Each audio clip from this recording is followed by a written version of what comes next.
Hello, everybody. Guys, thanks for joining. This is Essence of Science, the basics of genetics. And I'm Dr. Abbasi from Live from Crookston, where we bring you some basic understanding of the science. And Amanda, did you have biology and science in the school? Yeah, I remember about genetics. What do they teach these days in the school about the genetic? What do you remember? We focused a lot on recessive genes and dominant genes in the Punnett square. Is that what it's called? Well, you see that there? I think schools are not doing a really good job to make genetic exciting enough. Yeah, I was gonna say, I don't know if it's really the school's fault that it wasn't exciting to me or my personal interests it doesn't align with. So why do you think you should know more about genetic, Amanda? I think genetics are important to know about because they're important to understand when picking a partner if you're planning on reproducing. And it's actually funny the way you say that. And I think it's also important to know about your own genetics because then you can kind of shape your diet in different ways and your lifestyle. Some people, I feel like, have more energy than others. Maybe it's because of their genetics. Yeah. Now, what did you have for breakfast today? Well, I was really busy all day. I had a late breakfast, early lunch. I had like a piece of bread that I made with bread. Let's start with the bread.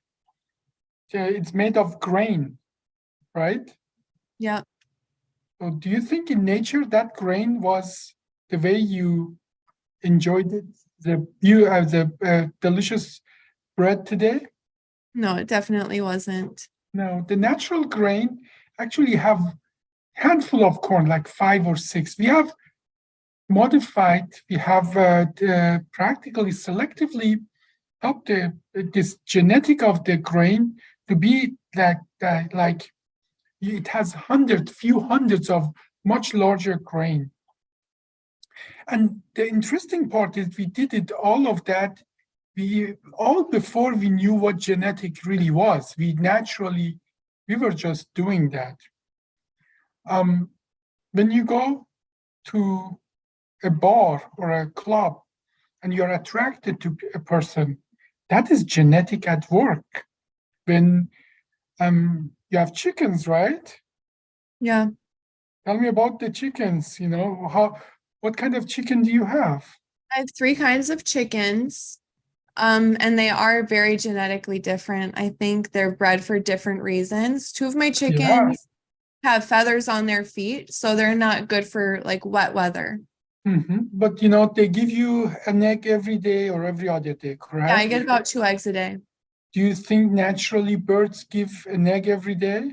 No, I actually just learned that they don't naturally give eggs every day because I've been wondering why I have a lot of wild turkeys around me. Like no matter where I go, there's always wild turkeys, and I've never seen a wild turkey egg. Yeah, well, producing an egg is a very energy intensive kind of thing. They imagine every day that animal has to give a percentage of her body weight, make it to an egg, and somebody like you comes and takes it.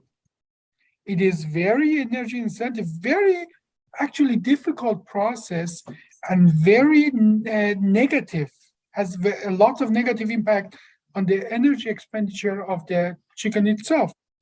Yeah, actually, I was just talking to my uncle about changing your chicken feed from the summer to your winter feed, because in the winter you need to give them more protein so they can stay warmer while they're producing these eggs. Yeah, but this is genetic at work. We bred those chickens to give you an egg every other day.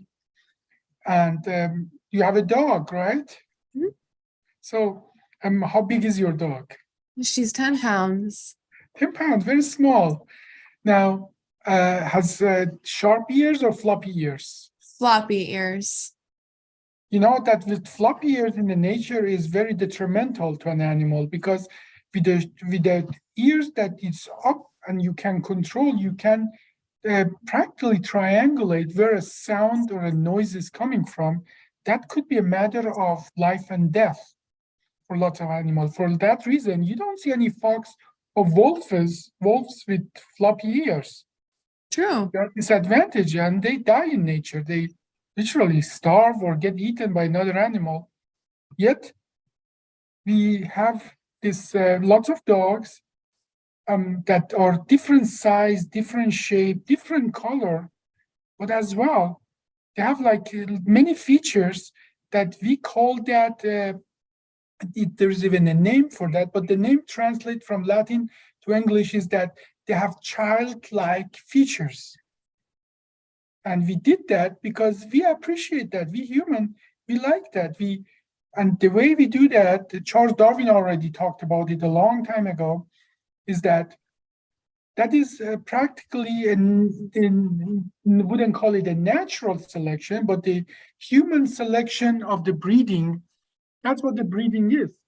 That for us to put animals together that have feature that is useful to us, or we appreciate that. And this kind of breeding has been going on for thousands of years. Like every kind of apple you eat today is practically the consequence of us for thousands of years selecting certain kind of apple. Now, did you know that if you take the apple, a regular apple, and if you plant it, every seed in that apple will have a different kind of apple. In one apple, you take the seeds out and you plant them, every single seed will create a different kind of apple tree. One that may be sour, one that is, and barely anyone that is really delicious the way you expected. All apple trees are more or less a clone of few different apple trees that we grow a tree, then we cut the tree, but we put a branch of a kind of apple tree that we like, and we practically clone it. Now, I'm mentioning few things, breeding, I'm mentioning cloning, and these are agriculture and practically methods that we have used for thousands of years. We know how it works before we knew how it works. A long time before we had any idea of how genetic works. So, and you talked about the recessive and dominant gene in this group.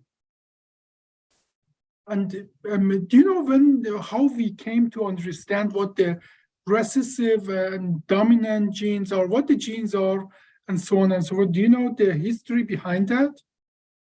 No, I don't. I actually, in science, I remember being really interested in that part because my mom has brown eyes and my dad has blue eyes. So I have blue eyes from my dad. But my brother Antonio, he has blue eyes and both of his parents have brown eyes.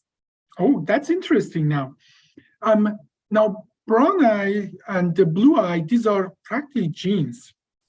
And generally darker colors are more dominant, meaning that you always get that. Now, if both parents have dark eyes, how is it even possible that he has blue eyes? Well, because obviously my mom carries the blue eye gene. Otherwise, I wouldn't have gotten blue eyes from my dad because the brown is dominant. So that must mean my brother's dad also carries a recessive blue eye gene, and it just happened that way. Yeah, and more or less it is that you get two genes for almost any trait from your parents, one from mother, one from parent, and it's there's a harmony in nature about how they interact together and makes a trait, a phenotype. We call that a phenotype. You get two alleles. Alleles are two parts of the gene. Same gene in different kind of setups. Like, one gene that says make the eyes blue, one gene that makes the eyes brown, and they both act. But practically, the end result is that these two genes interact with each other create an expression of the gene, which we call a phenotype. Now, we know about that through a very famous monk, actually. His name was Gregor Mendel. He was at that time about 150 years ago. This information we have, all we acquired that after the Civil War, actually. Until Civil War, we had no idea. Well, we knew how planting and breeding works, but we didn't know the science of it. Gregor Mendel is a very interesting person. I think what's interesting about him is that he had access in a monastery to lots of peas. He grew peas, and he did something that not many people did before him. He said he's going to get the peas and just pay attention to one trait, like if it's what color they have or how smooth their surface of the pea is.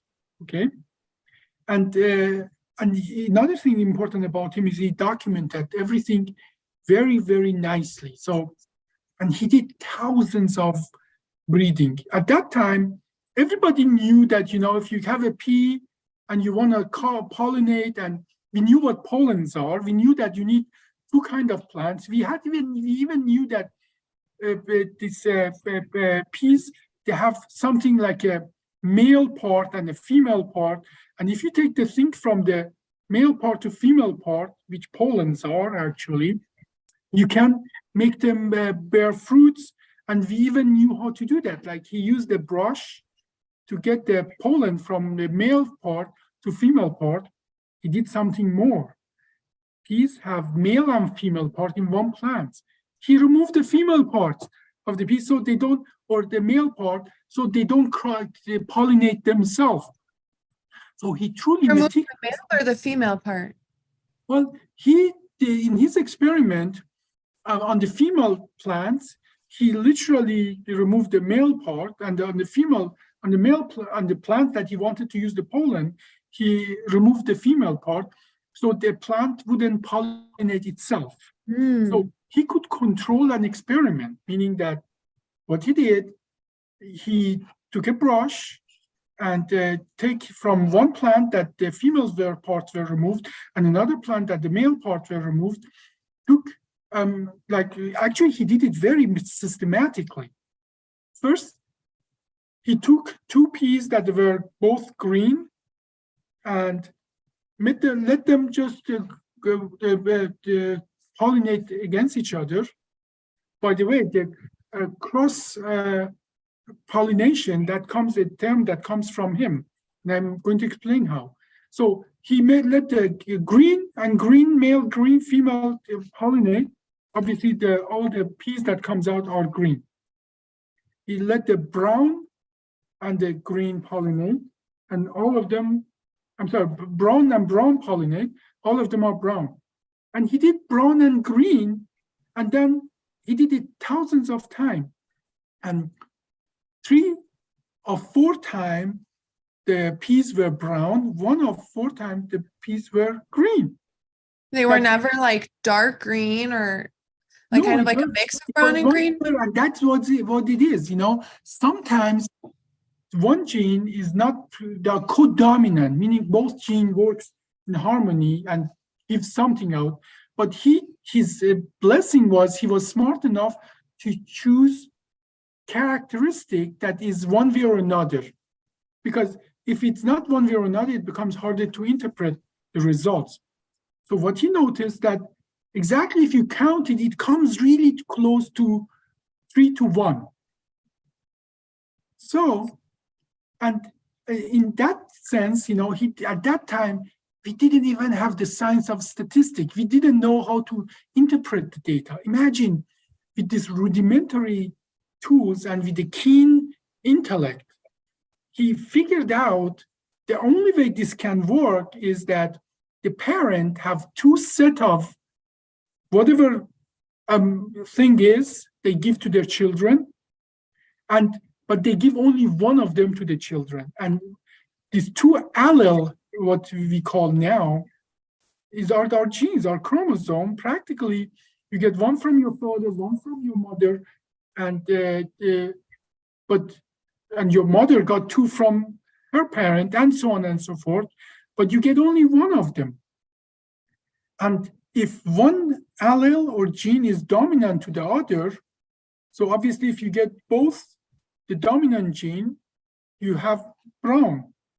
If you get both the recessive gene, the weaker gene, like green in this sense, you get the green piece. In your eye color, I would say both green eye gene give you a green eye, but there are three other combinations that you get both brown eye gene, or you get one brown eye and one green or blue eye gene from one parent or another parent, so 4 combinations.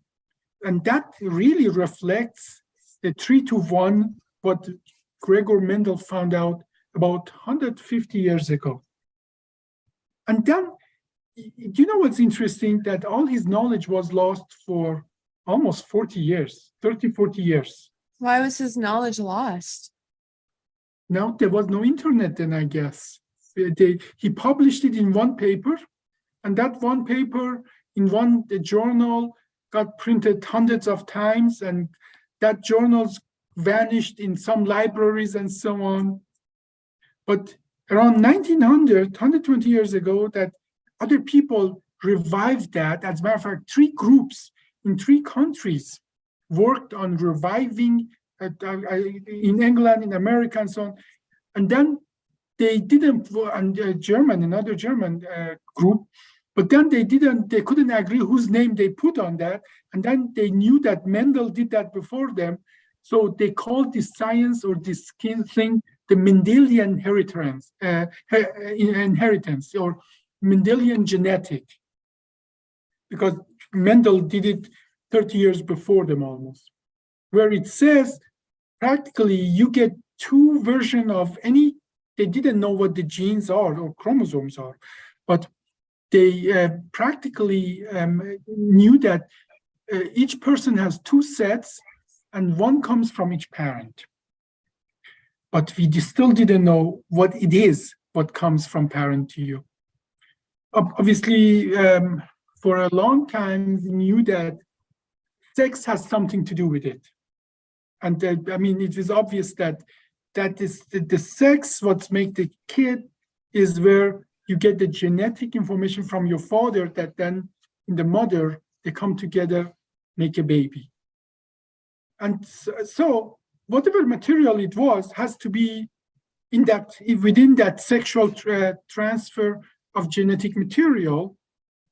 And it is amazing for me that for a very long time, we didn't know what that really is. Now, do you know when we found out what that material really is and how it works? Just about 70 years ago. Wow. That's it. Yeah. And in that time, 2 scientists, Watson and Crick, they were working actually in England. One of them is British, the other one is American, who actually was visiting there in England after the World War. And they found 2 very big molecules. They called the desoxy DNA, I have a brain freeze right now. RNA and DNA. Desoxynucleic acid, and the RNA is ribosomal, the ribosomal nucleotide acid. So, and that the reason is that one, they got it from the practically nucleus of the cell. The other one they got from the ribosomes, where proteins are built. We knew the cell, how it works, and so on. By then, we knew what the protein is made of, and so on. But the factory that builds the protein has this long chain that they weren't protein. They were something completely different. And something very similar to that was as well in the nucleus of a cell as well. This long chain, it was even so long that if they would extract it, it would go like a cross mesh kind of things, and it would make truly like a gel material. And the method to do that, actually extract the DNA, is so simple. You could do it in your kitchen. As a matter of fact, So you maybe spin it really fast? no, it has nothing to do with spinning. You have to dissolve other stuff in the cell, and then you add a few things, including just regular bleach, I believe. And then that the material that remains becomes like a whitish, a very stretchy material because it's made of long molecules, and it's very transparent. So when they analyzed that, they found out this very long molecule is made of few smaller molecules that repeat themselves, like a protein. Protein is the same. By the way, entire life is made of long molecules that they repeat themselves. Now, it's getting like a detective work now. It's getting really interesting. So they have this molecule, it's very long, and it's made of repeating segments. But when they analyzed it, contrary to protein, when they found out almost 19 or 20 different molecules that come together, they found out they are just made of 4 different segments. And these are practically a very special kind of sugar, a sugar that the molecule that has a very specific shape, and it has another part that attached to that sugar, and that we call that in chemistry, we call it ligand. And based on that ligand, this molecule have different behavior. One of the most important behavior of this molecule is 2 of these molecules like each other, and 2 others, and 2 of each hate each other. Like these 4, like 2 bodies and 2 enemies to each other. So, and the interesting part is here that we have a name for that based on that part that connect to that sugar molecule. We call them, you know how do we call them? Protons?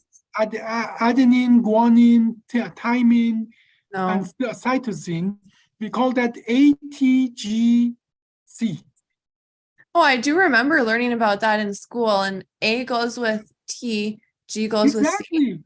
That they have a shape, they really like to be together.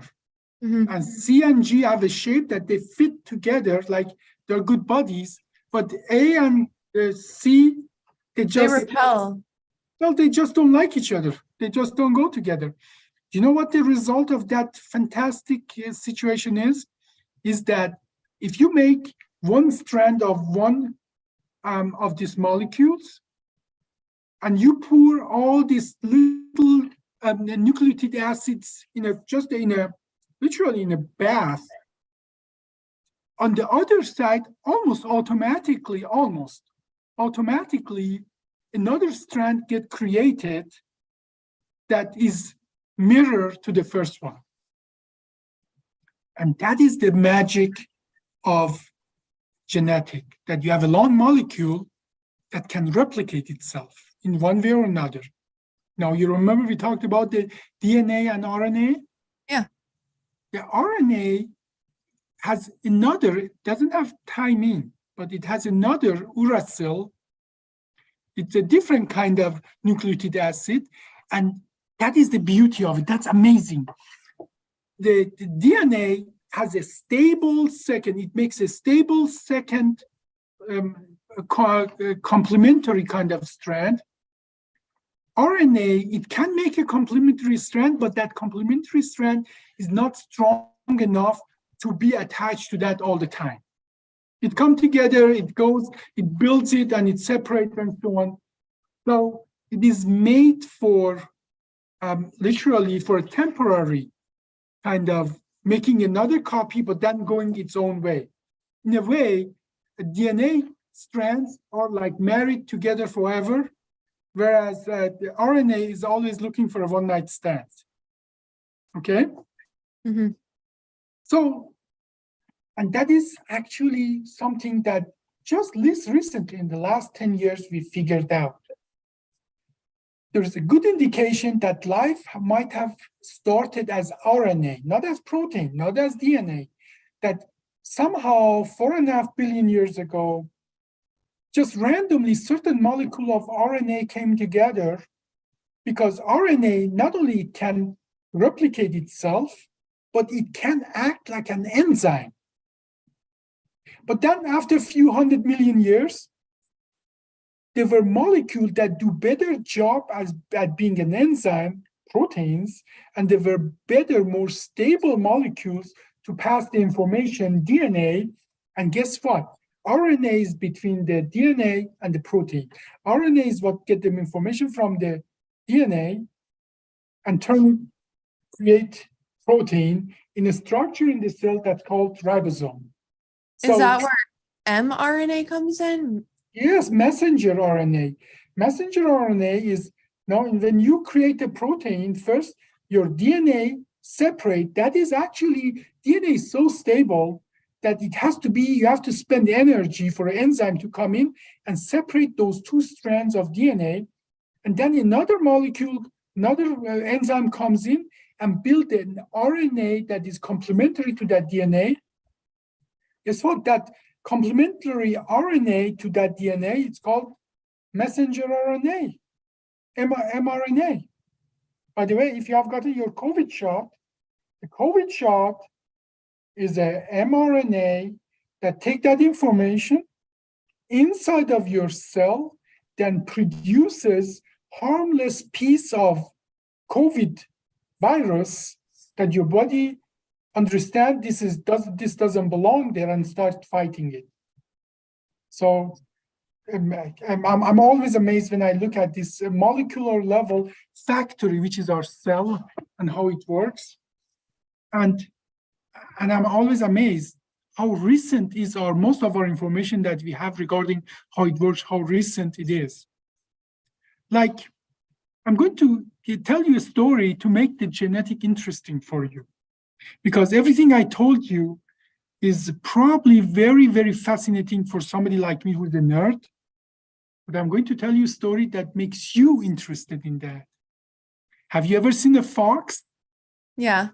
Did you ever wanted to have a fox pet? Actually, yeah, especially there's this type of fox called fennec fox, and they're so tiny, they're smaller than my dog. And why don't we have pet fox?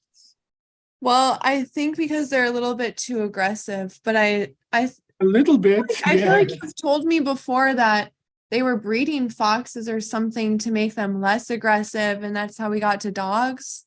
Yeah. So see, dogs are, we know genetically, all dogs today are a descendant from wolves. And we're just breeding the nicest ones with the nicest ones over and over again to make nice home dogs. Well, not necessarily the nicest one, but as well the most useful to human. As a matter of fact, dog can read human emotions. I know that for sure. Yeah, and that is a fact, as a matter of fact. But how did we get from a wolf who wants to eat you to a dog that knows when you're sad?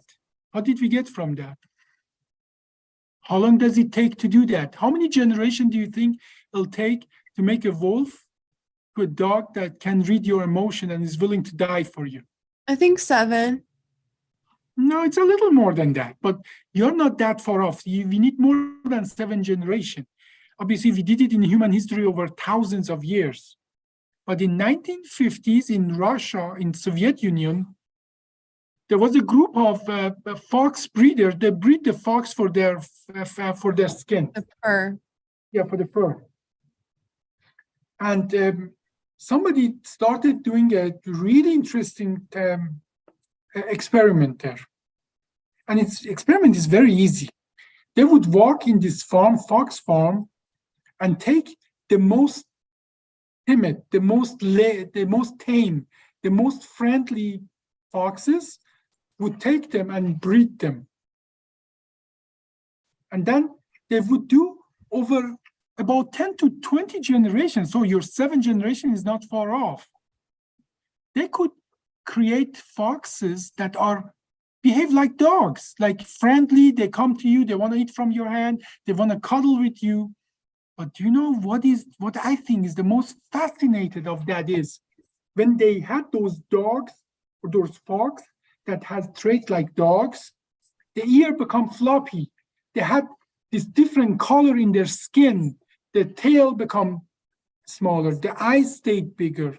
Their mouth that was usually in the fox and all, dogs and wolves and so on, they come forward. They had some of these fox with flat, like childish looking fox that even as an adult, they have childlike future. And in just a few generations, which is practically nothing, they created fox that you could have as a pet like a dog. But nature needed thousands and human needed thousands and thousands of years. They created just over a few years with selective breeding of traits. So this... Do people have these foxes now as pets, or was it just an experiment? I'm sure they have. I'm not sure what they did, but there's another part of that as a contrary to that. And that part, I think it was really brutal because they did as well the other side. They took always the most aggressive fox and they breed the aggressive fox with each other as well. And they could show both traits, that tame and being wild and absolutely aggressive, you can breed both just by selective breeding based on, meaning that in nature, you have a variety. Obviously they didn't work on changing the genetic of these animals. Those traits, those genes, they were already there. That will take thousands of years, if not 100,000 or million of years. But this different kind of characteristic is in every animal, in all human, in all animals. Just by selectively looking and separating the traits in a group of fox, they could create a very tame and very, very aggressive dogs just over a few generations. So that comes very close to, how we have bred our dogs to be our friends. That makes me wonder about humans, about nature versus nurture. If nice people, only like kind-hearted people reproduce with each other, is it still possible because the traits would still be there, like the characteristics are still there in the genetics, but yeah, then they have like a really evil child?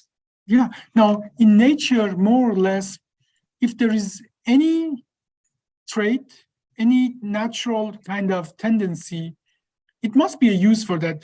Do you know if they would have put those nice fox in the nature, they would not survive. They would not survive. They can survive only in the captivity with human. And so, but there is a reason for them to exist, because if you are totally aggressive, like the other fox, that they made them really, really aggressive, they kill each other. Yeah, so dogs are pack animals. Yeah, nature likes a good middle ground. Mm-hmm. And then nature, though, tries always a little from both sides. A little more, they're friendly, a little less friendly. And nature kind of hone itself into where it works the best. So you have always different kind of tendencies, and nature sort of find out what works best in that situation. That situation can change. Like obviously in the wilderness, a tame dog that you remember I told you that your dog Lily is so friendly. If it goes and try to cuddle with a raccoon, it may not survive that. I know. Yeah. I'd have to defend her. Yeah, but and for that reason, this aggressiveness, anxiety, and so on is a trait that nature actually wants. I'm going to give you another example that it's makes totally sense, right? Eye color, hair color, skin color. Obviously, this is a genetic trait as well, right? Yeah. You know that you're blonde and white because your parents were blonde and white. And Well, I'm blonde because I dye my hair blonde. okay, yeah, or that, yeah. I'm a little ignorant about the the No, I'm habits just of, kidding. I'm just kidding. I do get blonde from my family. Both of my parents are naturally blonde. yeah. Now, but how many generations ago do you think we were all black from Africa? Because there's no question. Genetically, we are all from Africa, from a very distinct area that might be today's Kenya, Tanzania area in Africa. We were all black. How did we get other colors? Well, I think my understanding is that we're black because of melanin, which is to protect our skin from the sun. In And Africa, because you get a lot of sun there. If you don't protect yourself, you get sunburn, you get tumors, and so on. So those that were natural whiteys in Africa, when we were walking around naked, you would not last. they didn't last. They got the sunburn and they just But didn't then last. as we moved up north, we didn't need it as much. So probably it just happened that way that we started losing the melanin in our skin, right? Those genes, they were always there in some variation, that all the different colors that you see and some mutation on top of that and so on. But based literally, if you can draw a map, and they have done that, your skin color correspond to the amount of UV light you get in your geographic location. Obviously, when you go further north, you get less UV, then your light, your skin color is whiter. Guess what? There is another thing. If you go elevation high, like if you go to Nepal, you're dark. Why? Because in Nepal, it's higher in the elevation, there's not enough air to filter out UV radiation. And practically what happens is that you have to have more protection. Like you have heard, when you go skiing, you should put sun cream. In winter, when you go skiing, you should put sun cream to protect yourself against the UV radiation, otherwise you get sunburn. In a ski resort, in elevation, you get sunburn. I thought that was also the reflection of the sun on the snow. That is actually has more to do with how much at the elevation or where the UV light get to you, because most of the UV light doesn't get reflected. Like if you're behind your car, you don't get almost no UV radiation, because that UV of the sun get absorbed in the glass of your car. For that reason, you see my glasses here, they have something inside. The UV radiation makes them dark, but they never get dark in the car. Same way, obviously you have lots of light when you have snow, but not the UV part. The UV part get absorbed and doesn't get, but you have to protect yourself, because at higher elevation, there's less air to absorb the UV light of the sun, so you get sunburn. So literally the amount of the UV radiation in any geographic region correspond to the color of the people who live there forever. And also, what thing? This is a detective story, and very interesting one. Except one thing, that if you take people from someplace in Africa or Australia or Asia or elevation and so on, the amount of the UV radiation you get correspond to their skin color. Except in Americas, the Native American, for the amount of the radiation they get, they are lighter. They are not as dark as they are in the Asia or Africa and so on. If you guess why that is, I buy you a box of chocolate. Why they can get the same amount of radiation in America, but not be as dark as in Africa or Asia? Oh, I really want to get it. Yeah, you can cheat. You can ask cheat. Misha. Ask Misha. I'm the only one in here. Everyone left. Not there. Okay, so Well, I Wait, totally, no, is it because it's more flat? no, not really, because Okay. it doesn't matter if they're flat or not. It has only to do something with the amount of the UV radiation you get. Does it have anything to do with their diet? Not really. Then No, it what is it? doesn't. What is it? Well, where did the Native American come from? And when? I'm assuming Native Americans came I'm from talking about the entire America, not only North America. I'm talking oh about North yeah, I America, would say Middle Central. Central America. No, they came from Siberia, from Asia, about 40,000 years ago. And we know these were very small group of people, and it was a land connection between Siberia and Alaska.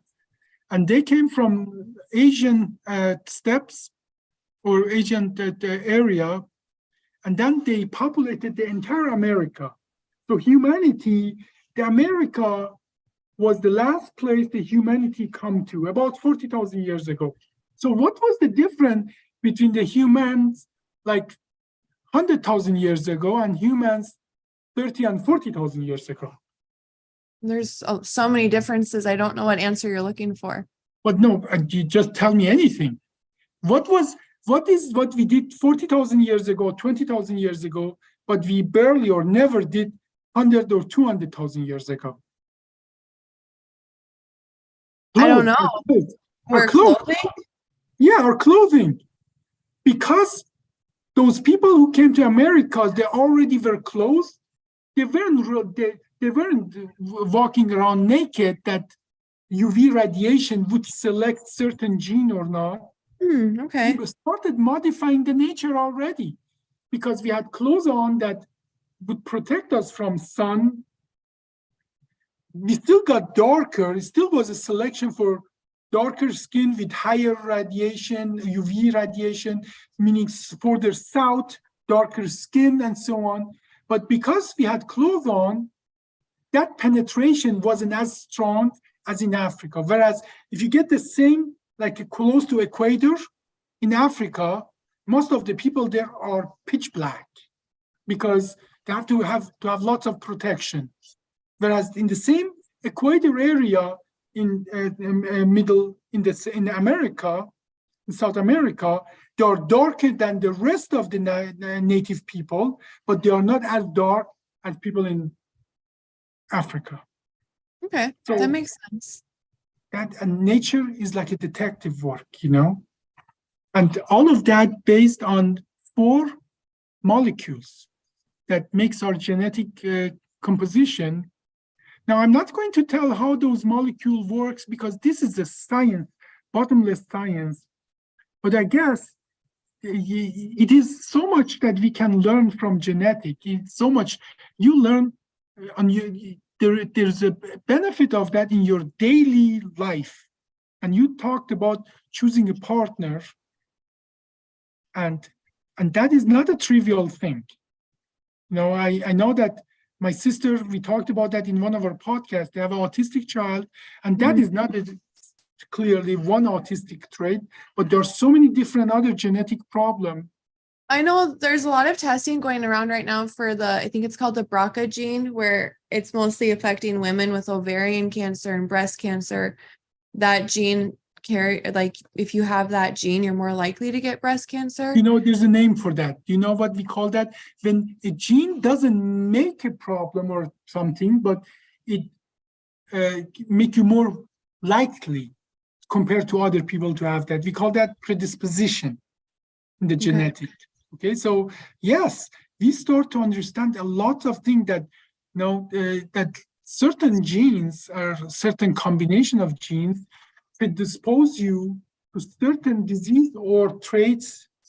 Like you can have 2 identical twins, you know, and one has something versus another. Then usually the risks are very similar, but you can have the twins that are not identical, and then they are in the same situation. One of them get a disease, the other one doesn't.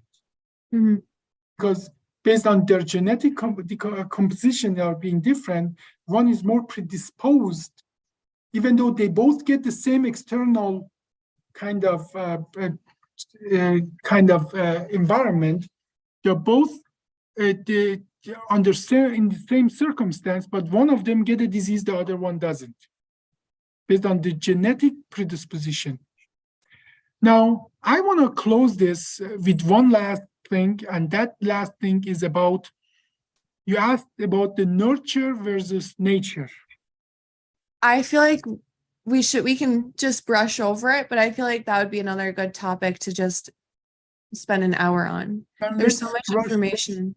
Yeah, let's brush over it then. You know, after Korean War, we got lots of kids from Korea, orphans, who came to US. At that time, it was first come, first serve. They didn't look into your financial situation and so on and so forth. You wanted to have a child, wanted to adopt a child, and there were lots of them from Korea after Korean War. And so they did a very nice study about those kids who got adopted from Korea. Practically, they followed them up, and they divided the adoptive parent in college graduate versus non-college graduate. And then they compared these kids that are adopted by college graduate parent versus none, and they found out what is the difference between those kids that were in the parents' house with the college graduation versus not. Do you know what the difference was between those kids getting college graduation themselves compared to kids who were adopted in a non-college graduated parent home? I'm assuming more kids that had college graduate parents focused on education more. Yes, 18%. So if you get like 18 or 80? 18. Okay. So meaning that if you take 100 of those kids that were adopted but by non-college graduated parents, and 100 of those people who got adopted by parents who were college graduated, those people who were in the college graduated homes, they had 18% more college graduation themselves. But the study didn't stop there. They as well looked at the biological children of those college graduated versus non-college graduated. The difference there was almost 80%. Wow. So in a way, that sort of answers that both of them, nurture and nature, do matter, but for that specific thing, it seems that nature managed to be more important than nurture. But that is just one study and one trait, meaning college graduation. I'm sure there are lots of other things that are in a different category. So, and this is us brushing over nurture versus nature. Yeah. I hope, I hope I could make genetic a little more, how do I say, intriguing for Totally. you and for people who listen to that, because I'm always excited about science. Science is practically a survival tool. Okay, we don't have to die because we have AIDS anymore. And that's what the science is. AIDS used to be a death sentence, not anymore. And the reason it's not a death sentence anymore is because of science. Our children don't die. It used to be that 70% of the children, they die before they get teenagers, in childhood diseases and so on. It is so rare that our children die. This is not because anything but science. So I think science deserves one of the highest respect that we can give to any discipline, and because it has so much impact on our lives. So, and genetic is a big part of it. I just have one more thing. I think another topic we can do should be genetic mutations. Because Absolutely. I've heard, and we can end here, but is it true that blue eyes are a genetic mutation caused by incest? Blue eyes practically is a mutation of a gene becoming not functional. When a gene becomes less functional, meaning producing less melanin in certain area, all your colors go whiter. So in a way, white people are genetically deficient, weak, they have weaker genes in a way. But sometimes the weaker genes actually can come and help you. And we should stop here, because if I get into that, I cannot stop. The reason humans are human and we have a big brain is because we had a muscle deficiency. We have a genetic deficiency of our chewing muscles. Mark that, because we should talk about that, how a genetic deficiency, a genetic mutation that make our chewing weaker, like a gorilla has like 10,000 times more cow chewing power than a human, 1,000 times more. They can break our bone. Okay. Yeah, I've heard you can bite your finger off as easily as you can bite a carrot, but your brain doesn't let you because it knows it's your finger. No, but that's different. I'm talking about a genetic defect that actually made our chewing muscle weaker, made our brain bigger. Let's come back to that. We'll come back. Okay. Write it down.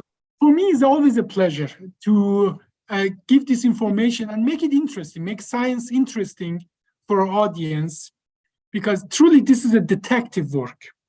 Yeah. So from Crookston, this is Dr. Abbasi. I'm Amanda Armagast. Thanks for joining us. For the essence of science, the basic of genetics.